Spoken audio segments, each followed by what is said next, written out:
नमस्कार दोस्तों, स्वागत है आपका एक नए वीडियो पर। GK one liner questions. Mahatma Gandhi के राजनीतिक गुरु कौन थे? महात्मा गांधी के राजनीतिक गुरु गोपाल कृष्ण गोखले थे। सिंधु सभ्यता का पत्तन नगर बंदरगाह कौन सा था? सिंधु सभ्यता का बंदरगाह लोथल था। भारतीय राष्ट्रीय कांग्रेस के संस्थापक कौन थे? भारतीय राष्ट्रीय कांग्रेस के संस्थापक A.O. ह्यूम थे। भारत में पहला समाचार पत्र किसने शुरू किया था? सैयद अहमद खान ने भारत में पहला समाचार पत्र शुरू किया था। लोदी वंश का अंतिम शासक कौन था? लोदी वंश का अंतिम शासक इब्राहिम लोदी था। प्रथम जैन संगीत कहाँ आयोजित की गई थी? प्रथम जैन संगीत पाटलिपुत्र में आयोजित की गई थी। ऋग्वैदिक समाज की सबसे छोटी इकाई क्या थी?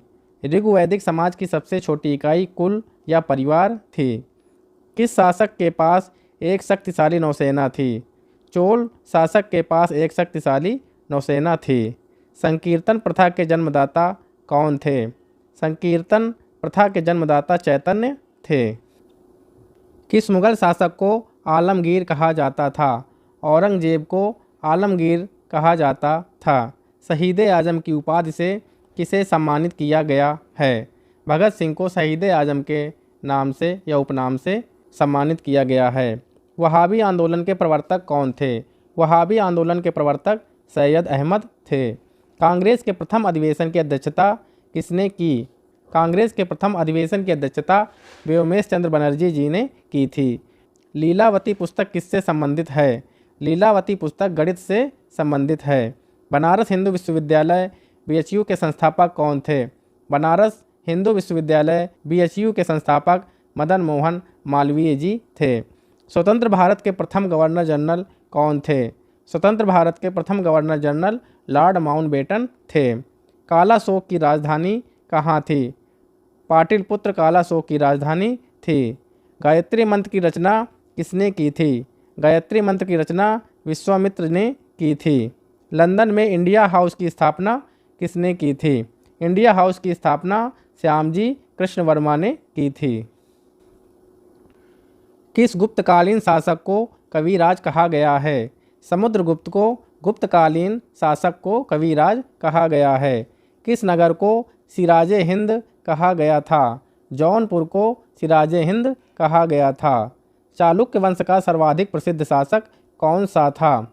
चालुक्य वंश का सर्वाधिक प्रसिद्ध शासक पुलकेशिन था। गुलरुखी के नाम से कौन जाना जाता था? सिकंदर लोदी गुलरुखी के नाम से जाने जाते थे। जैन धर्म के 24वें तीर्थंकर कौन थे? महावीर स्वामी जैन धर्म के 24वें तीर्थंकर थे। सत्यमेव जयते उक्ति कहाँ से ली गई है? सत्यमेव जयते उक्ति मुंडकोपनिषद से ली गई है। भारत में सर्वप्रथम स्वर्ण मुद्राएं किसने चलाई? इंडो बैक्ट्रियन ने भारत में सर्वप्रथम स्वर्ण मुद्राएं चलवाई थी। हीराकुंड परियोजना किस नदी पर तथा राज्य में स्थित है? उड़ीसा महानदी पर स्थित है। रवांडा की राजधानी कहाँ है? रवांडा की राजधानी किगाली है। सबसे ऊंचा जलप्रपात कौन सा है? सबसे ऊंचा जलप्रपात साल्टो एंजल्स वेनेजुएला में है। राष्ट्रीय आपातकाल के लिए भारतीय संविधान के किस अनुच्छेद में प्रावधान है? अनुच्छेद 352 में। महावीर स्वामी यति कब कहलाए? महावीर स्वामी यति घर त्यागने के बाद कहलाए। कुल कितने वेद हैं? कुल वेद 4 हैं। ऋग्वेद, यजुर्वेद, सामवेद, अथर्ववेद। ऋग्वेद की रचनाओं की पढ़ने वाले ऋषि को क्या कहा जाता है? ऋग्वेद की ऋचाओं को पढ़ने वाले ऋषि को होत्र कहा जाता है। अनुच्छेद 1 में भारत को क्या बताया गया है? अनुच्छेद 1 में भारत को राज्यों का संघ बताया गया है। वर्तमान में मौलिक अधिकारों की संख्या कितनी है? मौलिक अधिकारों की संख्या 6 है। पहले मौलिक अधिकार 7 हुआ करते थे। भारतीय संविधान के स्थायी अध्यक्ष कौन होते थे? भारतीय संविधान के स्थायी अध्यक्ष डॉक्टर राजेंद्र प्रसाद थे। भारतीय संविधान के स्थायी अध्यक्ष थे डॉक्टर सच्चिदानंद सिन्हा। संविधान के किस अनुच्छेद द्वारा अस्पृश्यता का अंत कर दिया गया? अनुच्छेद 17 के द्वारा। संसद के 3 अंग कौन कौन से होते हैं? संसद के 3 अंग राज्यसभा, लोकसभा और राष्ट्रपति होते हैं। संविधान में मूल कर्तव्यों को किस संशोधन द्वारा शामिल किया गया है? 42वां संविधान संशोधन द्वारा।